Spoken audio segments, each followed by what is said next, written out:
Kabar artis yang cerai dari aktor saat usia pernikahan injak 27 tahun. Ia kini sudah punya kekasih baru dan tetap akrab dengan sang mantan suami. Meski sudah bercerai, hubungan sang artis dengan mantan suami juga masih terjalin baik. Keduanya justru terlihat mesra dan kerap menghadiri momen bersama anak-anak. Lydia Kandou sempat menikah dengan Jamal Mirdad dan bertahan hingga 27 tahun lamanya. Puluhan tahun bersama, di tahun 2013 hubungan mereka justru kandas. Lydia Kandou dan Jamal Mirdad resmi bercerai. Meski tak lagi bersama, namun Lydia dan Jamal tetap harmonis. Mereka kompak menghadiri momen penting keluarga, seperti merayakan ulang tahun anak, cucu. Meski berusia hampir 60 tahun, namun Lydia Kandou masih awet muda. Ia tetap tampil cantik dan menuai pujian fansnya.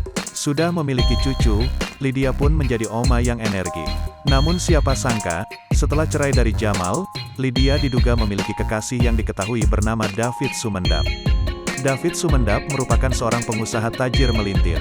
David beberapa kali muncul di feed Instagram Lydia Kandou. Ia juga sudah dekat dengan anak-anak Lydia.